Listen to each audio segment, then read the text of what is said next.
करते हैं, जो उसके जीवन में और मृत्यु के अंतिम समय भी पनपती रही कि वो गांधी जी को मार क्यों नहीं पाए। क्योंकि असगर वजाहत का जो नाटक था, जो लिखा उन्होंने Godse at the rate of गांधीजात का, उसमें इतिहास और कल्पना का इतना अद्भुत समन्वय है कि महात्मा गांधी जीवित दिखाए गए हैं। ये दिखाया गया है कि गोडसे की गोली लगी तो, लेकिन महात्मा गांधी मरे नहीं और वो बच गए। बाद में तत्कालीन सरकार गोडसे को जेल होती ही है महात्मा गांधी के हत्यारे होने के नाते, हमला करने के नाते। बाद में गांधी जी को भी जेल हो जाती है और गांधी जी ये कहते हैं कि मैं उसी बैरक में रहूँगा जहाँ गोडसे रहता है। जेलर परेशान कि ये तो जेल में आपका हत्यारा पहले से बंद है, आप उसके बैरक में जाएंगे तो एक और हमारे लिए समस्या खड़ी होगी। और गांधी जी वहाँ गए, गोडसे के साथ रहते हैं और गोडसे का हृदय परिवर्तन है।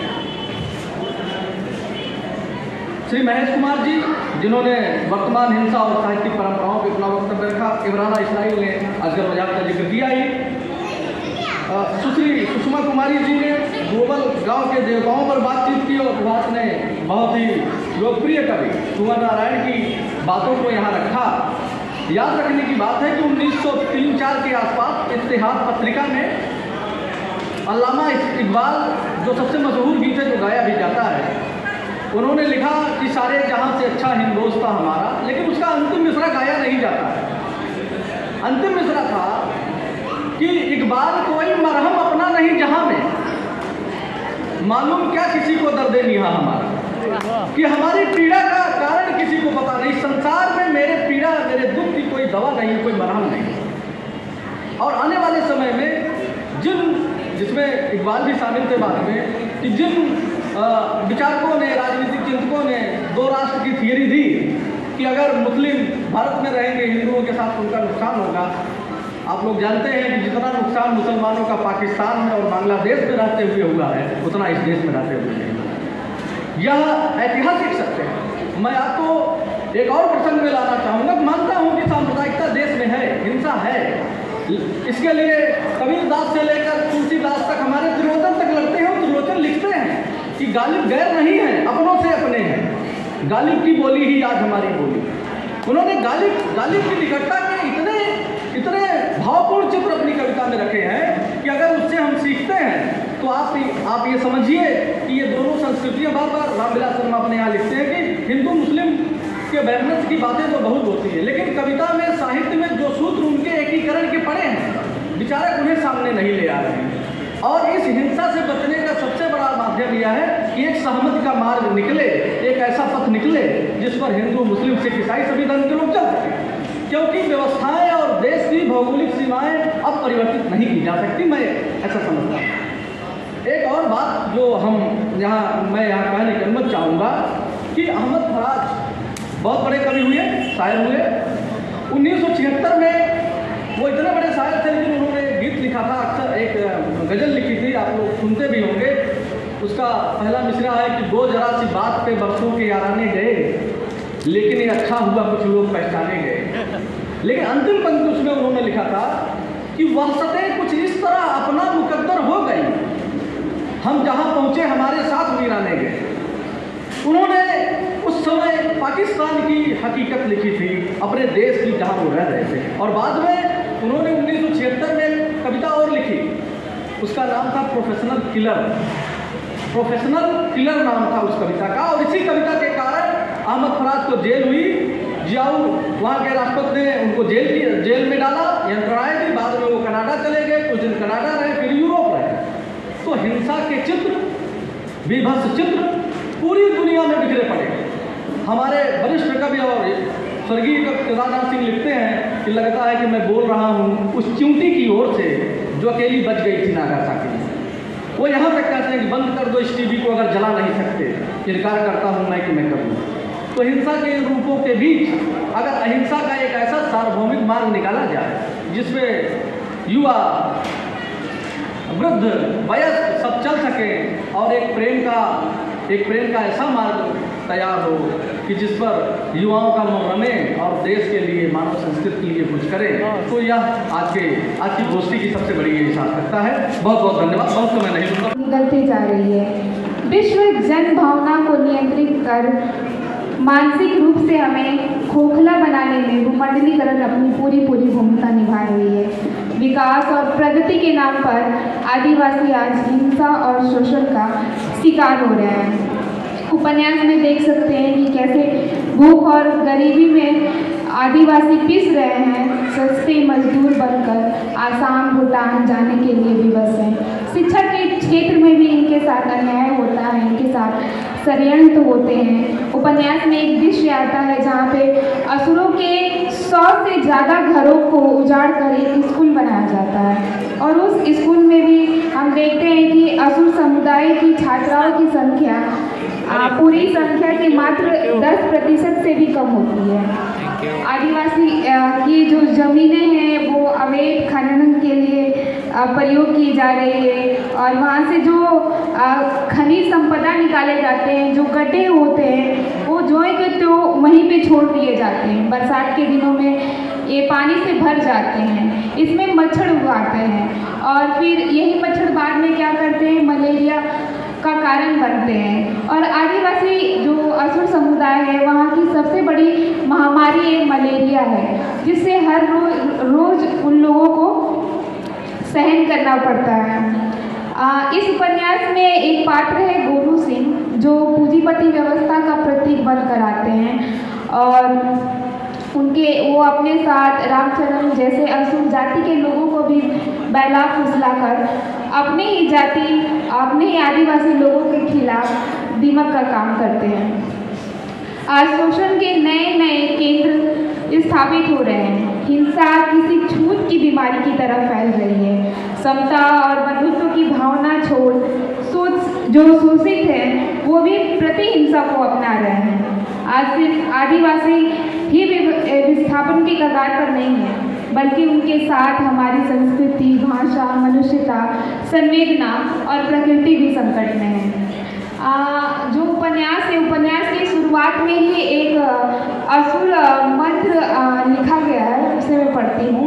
मैं हवा बांधता हूँ, पानी बांधता हूँ, धरती बांधता हूँ, आकाश बांधता हूँ, 9 जंगल 10 दिशा बांधता हूँ, लाख पशु परेवा 1.25 लाख जड़ी बूटी बांधता हूँ, 9 लाख चुड़ैल 10 लाख भूत बांधता हूँ, तीनों लोगों के ठाकुर देव बांधता हूँ। आज हवा, पानी, धरती, जंगल, तीनों लोग को कौन बांध रहा है, यह एक प्रश्न है।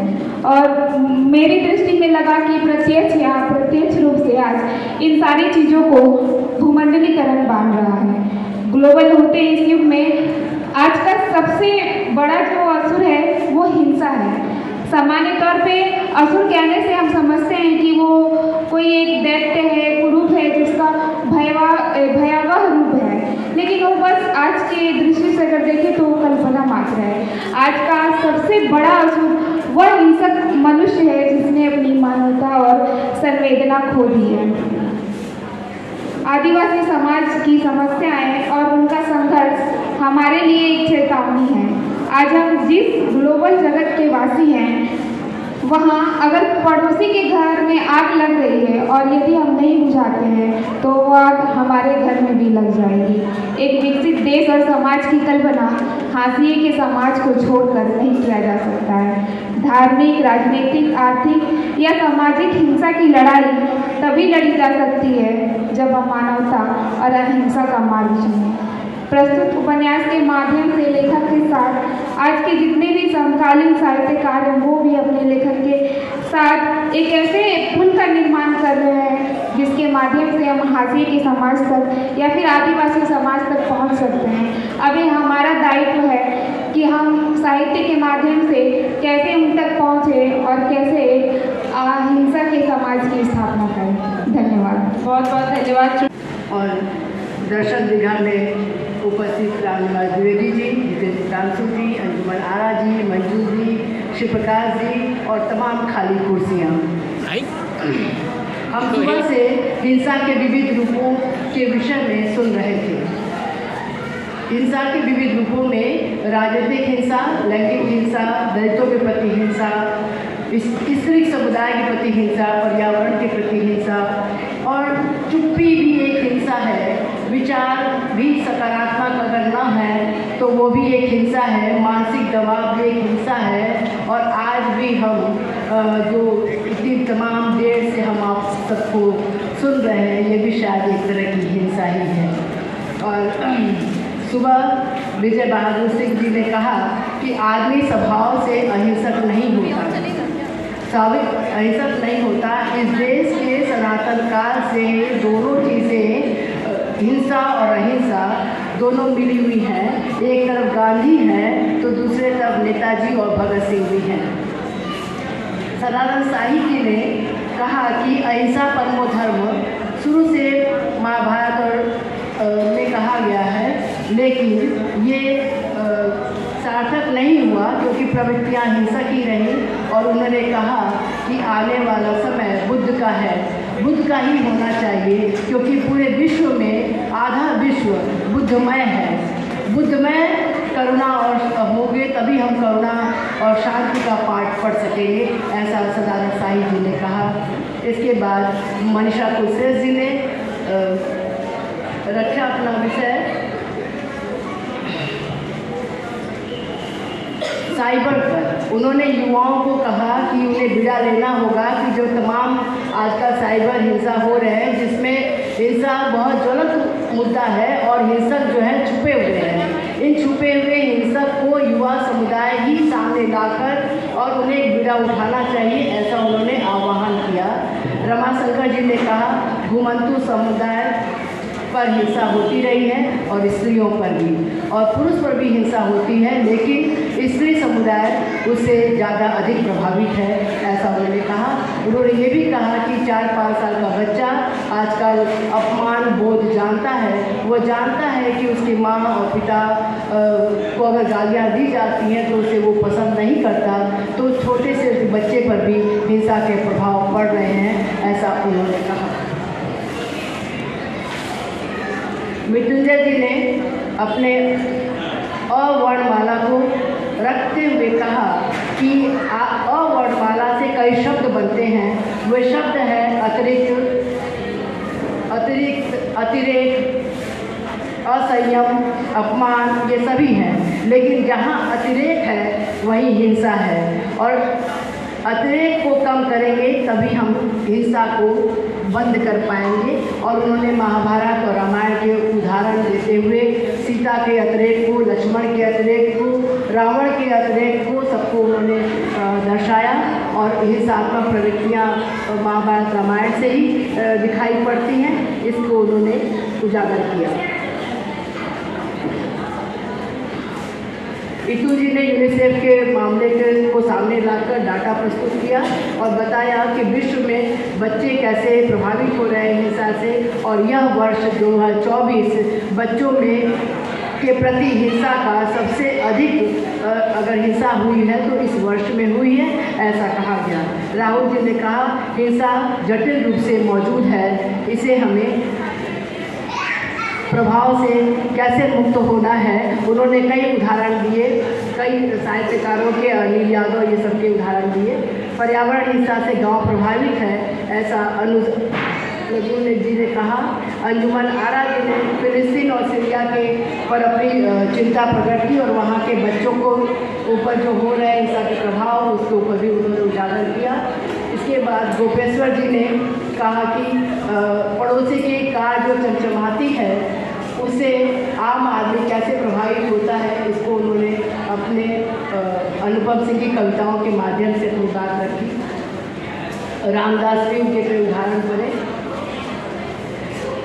इसके बाद आए हमारे जीवन शंभूनाथ जी, उन्होंने कहा कि पॉप कल्चर के विरुद्ध मेला जो है वह मनोरंजन को कैसे रोक रहा है और कैसे हमें वैचारिक दृष्टि से की ओर खींच रहा है। और ये कह रहे थे कि अगर हम इस मेले से बाहर निकले और निकलने के बाद थोड़ी भी जो हमारे भीतर में जो हिंसात्मक भावना है उसको अगर हम लोग कम कर पाए तो ये हमारा प्रयास इतना ही काफ़ी होगा। और पूरे अहिंसक तो हम कभी हो नहीं सकते। हिंसा को कम करने के लिए अपने भीतर की भावना को थोड़ा सा प्रभावित न होने से बचाना होगा, ऐसा कहा। इसके बाद रविशंकर जी आए। रविशंकर जी ने हिंसात्मक के बहुत सारे स्वरूप को सामने रखा और कहा कि हिंसा की अलग अलग दृष्टियों को हम लोग बंटवारा न कर एकजुट होकर सारे हिंसा के सभी दृष्टियों के प्रति अगर हम लोग सचेत होकर एकजुट होकर अगर बात रखेंगे तो नई बात बनेगी और हम अहिंसा की ओर चल पड़ेंगे। और ये कहा कि कविता जो है वो हिंसा को शुरू से रोकती रही है और कविता जो है उसमें वो ताकत वो क्षमता है कि वो ध्वंसात्मक प्रवृत्तियों को नष्ट कर दे। और इसका उदाहरण बताया कि बहुत सारे कवि जो उनको किलर इंस्टिंक्ट सिखाता था कि कैसे उनमें जीतने की लड़ने की क्षमता जागृत हो। यानी अब आप सहज ढंग से खेल में नहीं जीत सकते, आपको वो किलर इंस्टिंक्ट लानी है। उसके लिए आपको एक एक्सटर्नल एडवाइस चाहिए, आपको एक मदद चाहिए बाहर से जो आपको जीतने लायक बनाए, यानी आपको अधिक क्रूर बनाए, अधिक चालाक बनाए, अधिक बदमाश बनाए ताकि आप वहां जीत सकें। विकास की हिंसा देखिए, हमारे यहाँ जो जितना भी बड़ा डेवलपमेंटल वर्क विकास का काम हो रहा है वो कैसी है आप देखिए। जमीन जगह जगह खोदी जा रही है, पेड़ जगह जगह काटे जा रहे हैं। अब आप कहेंगे इसमें क्या हिंसा है, लेकिन क्या ये हिंसा हमें दिखाई देती है कि आप जहाँ निकल जाइए सड़क खुदी हुई पड़ी है। मेरे एक मित्र तो मजाक करते हैं, वो एक शेर बनाते हैं, कहते हैं यहाँ खुदा है वहाँ खुदा है, जहाँ भी देखो खुदा ही खुदा है। ऐसी खुदाई है, सब जगह खुदाई है और सब जगह पेड़ों की कटाई है।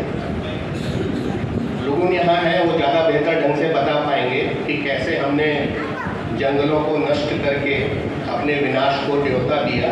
ये कोई छोटी हिंसा नहीं है। हमारे यहाँ पेड़ को काटना कितनी बड़ी हिंसा माना जाता था, क्या अब माना जाता है? नहीं माना जाता। हमारी शब्दावली बदल गई है। मेरी माँ ने कभी नहीं कहा पालक या मेथी या धनिया तोड़ना, उन्होंने कभी नहीं कहा। वो कहती थी खोटते हैं, यानी हल्के से। लेकिन मेरी बेटी कहती है पालक तोड़ के लाओ, धनिया तोड़ के लाओ। एक दो पीढ़ियों में पूरी शब्दावली आपकी बदल गई, यानी आपकी शब्दावली हिंसक शब्दावली हो गई। तो इस तरह से जब पूरी दुनिया में छोटी छोटी हिंसाओं से हम घिरे हुए हैं, तब ये बड़ी हिंसाएं इनके प्रति हम अतिरिक्त चिंता व्यक्त करें तो उससे कुछ बहुत बनता बिगड़ता है नहीं। जिस दिन आप अपनी छोटी हिंसाओं को समझ जाएंगे कि कहाँ कहाँ हम हिंसा कर रहे हैं।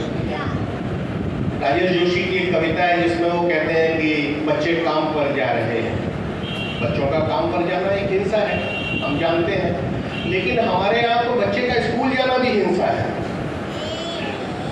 बच्चे का अध्यापक के घड़े से पानी पी लेना भी हिंसा है, जिसके बदले में उसे ऐसी हिंसा मिलती है कि वो अपना जीवन खो देता है। हमारे यहाँ एक बच्चे को अध्यापिका बहुत सारे बच्चों से कह सकती है मिलके कि इसकी पिटाई करो। ये हमारे स्कूल है, जबकि हमारे यहाँ कानून है कि आप बच्चे को हाथ नहीं लगा सकते। तो उन्होंने एक नया रास्ता चुन लिया। तो एक बच्चे को उन्होंने तो हाथ लगाया नहीं, बाकी बच्चों से कहा कि इसकी पिटाई करो, ये उसका दंड होगा। तो हमने जीवन में कितनी छोटी छोटी हिंसाओं को जगह दे रखी है, बल्कि हम कहीं उसके शिकार हैं तो कहीं हम उसके परपेचुएटर हैं, कहीं हम उस हिंसा को करने वाले और बढ़ाने वाले हैं। ऐसे में जब तक हम अपने जीवन की छोटी छोटी हिंसाओं पर विचार नहीं करेंगे, मुझे नहीं लगता कि हम अपने को किसी बड़ी हिंसा को रोकने के लिए तैयार कर पाएंगे।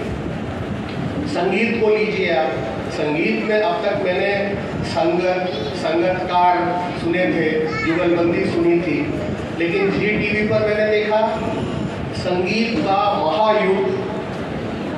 आप बताइए, संगीत का महायुद्ध हो सकता है? संगीत का तब तो कोई विश्व युद्ध भी जरूर हो सकता होगा। बिस्मिल्लाह का कहते थे कि भाई राग रंग होता है, राग जंग थोड़ी होता है, लेकिन हमने तो राग में भी जंग पैदा कर दिया। तो ये देखें कि हमारे जीवन में कहाँ कहाँ तक हिंसा आ गई है और बहुत सूक्ष्म रूप में आ गई है। जब तक उन सूक्ष्म हिंसाओं पर हम बात नहीं करेंगे और उनको वहीं चेक नहीं करेंगे, वहीं नहीं रोकेंगे, तब तक बड़ी हिंसाओं को रोकने के लिए हम अपने को और अपने समाज को तैयार नहीं कर पाएंगे। पिछले सत्र में विजय बहादुर जी ने चुनौती रखी थी हमारे सामने कि आप बोल देंगे, उसके बाद क्या करेंगे। तो भाई अब हम शांति सेना बनाएं, तो शांति सेना बनाकर तो विनोबा ने देख लिया, और अभी भी हाल वही है, शांति सेना भंग हो गई लेकिन हिंसा तो जारी है। तो ऐसे में हम क्या कर सकते हैं? मुझे लगता है कि वो शायद सिर्फ ये कहना चाहते होंगे, जैसे कि भवानी भाई अपनी एक कविता में कहते हैं, जो देते हैं रत्ती की जगह माशा, हम उनसे करते हैं और आशा। तो हम चूंकि कुछ कर रहे हैं तो प्रश्न भी हमसे ही है कि हम कुछ करें, वरना जो क्रूरता करने वाले हैं उनको रोकने या उनको कोई सलाह देने की स्थिति में तो विजय बहादुर जी भी नहीं है। उनको कौन रोक सकता है? वो इतने सबल और शक्तिशाली हैं। लेकिन हम अपने को इसके लिए जरूर तैयार कर सकते हैं कि हम कोई भी हिंसा, चाहे जितनी सूक्ष्म हो, हम उसको नहीं सहेंगे, और जहां वो की जाएगी वहीं हम उसका प्रतिकार करेंगे। तब शायद हम हिंसा को लेकर कुछ कारगर शुरुआत कर सकें। भवानी भाई की एक छोटी सी कविता के साथ मैं अपनी बात समाप्त करूंगा, जिसमें वो कहते हैं, और ये वो किससे कहते हैं कि आप समझ सकते हैं कि पूर्वज तुम्हें देख रहे हैं और आने वाली पीढ़ी तुम्हें देखेगी। जो भी हिंसक हैं, जो भी हिंसा करने वाले हैं, वो याद रखें कि इतिहास उन्हें देख रहा है और आने वाली पीढ़ियां उन्हें देखेंगी। और शायद इसी में कहीं वो सच छुपा है कि हिंसक चाहे जितना बड़ा अत्याचारी हो, एक दिन उसको जाना ही होता है। धन्यवाद। धन्यवाद सर। ये थे प्रियंकर पालीवाल, सौम्यता को 30वें हिंदी मारना मैदान या में उसको रोकना भी एक तरह की हिंसा है। हिंसा आजकल बच्चों की के हाथ तलाश में में खिलौनों की जगह अहिंसक वीडियो गेम्स